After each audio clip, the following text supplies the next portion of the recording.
আজকে সকালটা শুরু হলো বর্ষা দিয়ে। আজকে সকাল সকাল বর্ষা নেমেছে। আর এত গরমের পরে বর্ষাটা কিন্তু খুব ভালো লাগছে। তো জানলার ধারে বসে একটু উপভোগ করছি আর তোমাদের সঙ্গে একটু শেয়ার করলাম।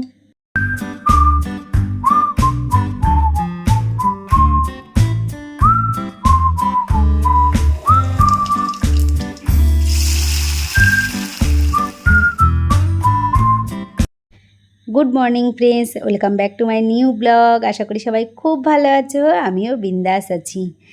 তো চলো আজকে আরেকটি প্রতিদিনের মতন আরেকটি নতুন ব্লগে তোমাদের স্বাগত আর আমার অনেক ভালোবাসা। ব্লগটা দেখতে থাকো, আশা করছি তোমাদের ভালো লাগবে। আর আমার লাইফস্টাইল তোমাদের কেমন লাগে অবশ্যই কিন্তু কমেন্ট করে জানিও। আর যদি একটু ভালো লাগে তাহলে একটা লাইক দিও। আর তার থেকেও যদি একটু বেশি ভালো লাগে তাহলে বন্ধুবান্ধবের সাথে একটু শেয়ার করে দিও। এইটুকু আশা তো তোমাদের কাছে করতেই পারি। তো জানি না আমার ব্লগটা কার কেমন লাগে, তবে যে 10 জন আমার ব্লগ দেখে তাতেই আমি কিন্তু খুব শান্তি। আর জীবনে কোনোদিনও জানো না, এত বছর সংসার করার পরে কোনোদিনও না আমি প্রথম থেকেই কোনোদিনও স্বপ্ন দেখিনি। হ্যাঁ, তবে একটা চাওয়া আমার ভগবানের কাছে ছিল বিয়ের পরে, যে আমার একটা সন্তান। তো আমার 4 বছর বাদে একটা সন্তান হয়েছে। তো সেই 4 বছরই আমি ভগবানের কাছে খুব করে কান্নাকাটি করেছি। শুধু আমি না, আমার মা, বাবা, আমার বোনেরা সবাই। যাই হোক, বুঝতেই তো পারছো যে একটা মেয়ের বিয়ে হওয়ার পরে 4 বছর যদি বাচ্চা কাচ্চা না হয় তাহলে তার শ্বশুরবাড়ির দিক দিয়ে কী পরিস্থিতিতে হতে পারে। তো যাক, ভগবানের কৃপায়, বড়দের আশীর্বাদে, সবার ভালোবাসায় দিনটা কাটিয়ে উঠেছি। ভগবান আমার দিকে মুখ তুলে তাকিয়েছে। তো সেই হিসেবে দেখতে গেলে এই পর্যন্ত কোনো স্বপ্নই কিন্তু দেখা হয়নি, আর কোনো স্বপ্ন দেখিইনি। যেটুকু পেয়েছি, যেটুকু সংসার করছি তাতেই খুব খুশিই আছি। যেটুকু দিয়েছে ভগবান তাতেই খুশি। কিন্তু কি বলো তো, এই বয়সে এসে না নতুন করে একটা স্বপ্ন দেখছি, নতুন করে স্বপ্নটা দেখা ধরেছি। তো তোমরা বুঝতেই পারছো যে আমি কি স্বপ্ন দেখতে শুরু করেছি। তো কি মনে মাথায় খেয়াল আসলো এই স্বপ্নটা আমি দেখলাম। তো মাঝে মাঝে মনে মনে ভাবি যে এই পর্যন্ত জীবনে কিছুই তো স্বপ্ন দেখলাম না, যেভাবে হোক চলে তো যাচ্ছিল। এই নতুন স্বপ্নটা এসে আমার জীবনটাকে উলটপালট করে দিচ্ছে, নাকি আমি ভালো আছি কিছুই বুঝতে পারি না। এক এক সময় ভাবি ভালো আছি, এক এক সময় ভাবি কি না, জীবনটা বোধহয় উলটপালটই হয়ে গেল। তো ঘরের কাজকর্ম তো সারছি এক এক করে, সেরে স্নান করব। তো প্রত্যেক দিনই করি আমি, ঘরের কাজকর্ম সেরেই স্নান করে এসে রান্না করার চেষ্টাটা করি। মাঝে সাঝে দু একদিন হয়ে ওঠে না।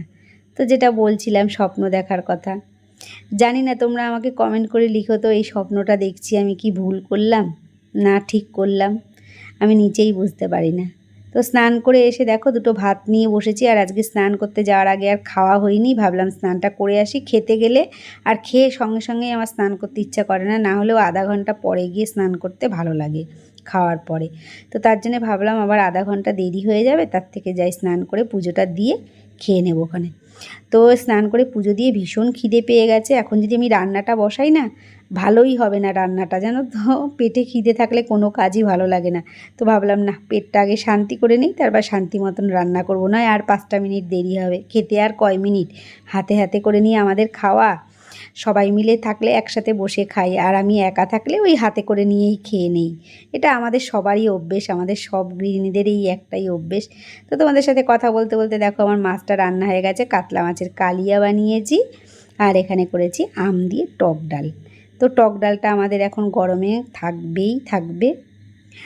আর দেখো দুপুরবেলা খেতে বসেও গেছি। তো যেটা বলছিলাম স্বপ্নটা, তো আমি জানি না আমার এই স্বপ্নটা পূরণ হবে কি না, ভগবান সেই জানে যে আমার স্বপ্নটা পূরণ হবে কি না। কিন্তু আমি ভাবি মাঝে মাঝে যে স্বপ্নটা দেখে ভুলই করেছি, আমি যেমন ছিলাম ভালোই ছিলাম গো। সন্ধে হয়ে গেছে, সন্ধেবেলা সবাইকে শুভ সন্ধ্যা আমার সব বন্ধুদের।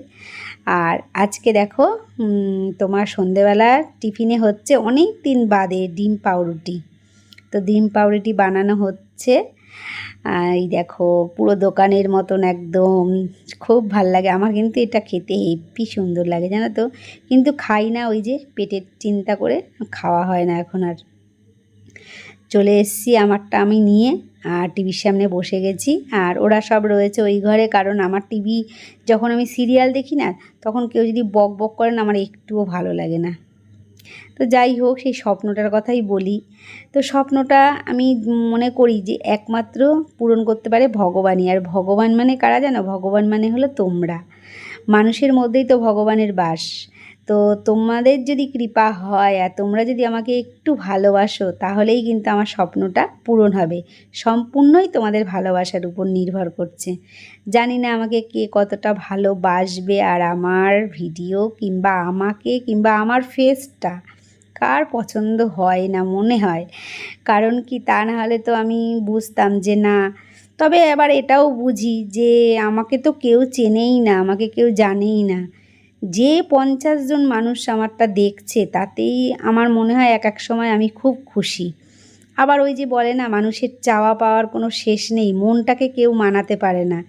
তো ঘুরে ফিরে কিন্তু সেই আবার একই জায়গায় চলে যায়। কি জানি আমার বোধহয় হবে না, আমারটা কারোর বোধহয় ভালো লাগছে না। যাই হোক, যতদিন ধৈর্য থাকবে ততদিন চেষ্টা করে যাব। তারপর না হলে করার কিছু নেই, কোনো জোর জবরদস্তির জিনিস তো এটা না। তো তার জন্যে আর চেষ্টা করব যতদিন ধৈর্য থাকবে। তো এখানে আমি আজকে রাত্রে ডিনারে বানাচ্ছি ওই যে কাবলি ছোলা। তো কাবলি ছোলার জন্যে আমি এখানে আলু দেবো না, তবে একটা আলু আমি সিদ্ধ করে নিয়েছি। এই আলুটাকে চটকে দেবো, তাহলে কি বলো তো, কাবলি ছোলাটা তো বড় বড়, আর এই আলুটা চটকিয়ে দিলে না খুব সুন্দর একটা গ্রেভি এই ছোলাটা তৈরি হয়। আর পনির দিয়েও করা যায়, পনির দিয়ে করলেও আমি কিন্তু একটা আলু সিদ্ধ করে একদম পুরো ভেঙে ওর মধ্যে দিলে আমার গ্রেভিটা খুব সুন্দর হয়, মাখা মাখা হয়, বেশ ভালো লাগে।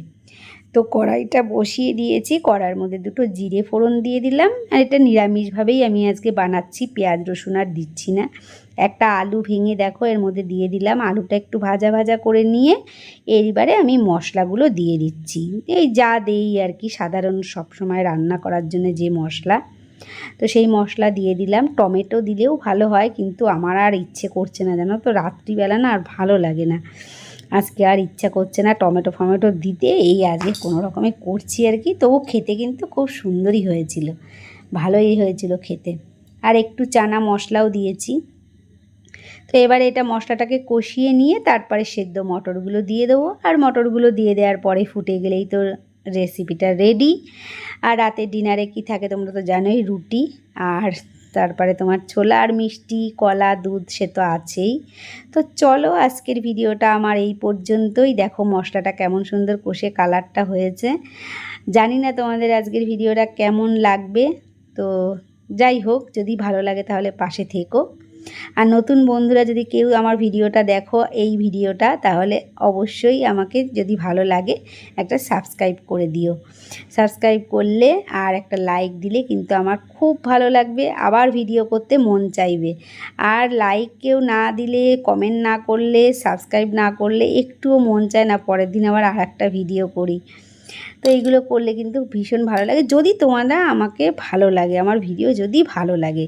আর আজকের এই ভিডিওটা তোমরা কষ্ট করে যে দেখছো, দেখার জন্যে তোমাদেরকে অসংখ্য অসংখ্য ভালোবাসা, ধন্যবাদ দেব না, অসংখ্য ভালোবাসা। তো দেখা হবে আর একটা নতুন ব্লগে। সবাই ভালো থেকো, সুস্থ থাকো। আর এই বৃষ্টিতে খুব ভালো লাগছে ওয়েদারটা, সবার ঘুমও বেশ ভালো হচ্ছে। আমি জানি না আমার ঘুমটা ভালো হচ্ছে বলে সবার ঘুম ভালো হচ্ছে, কিন্তু ভালো হচ্ছে হয়তো আমি বললাম। তো যাই হোক, সবাইকে আজকের মতন গুড নাইট, টাটা।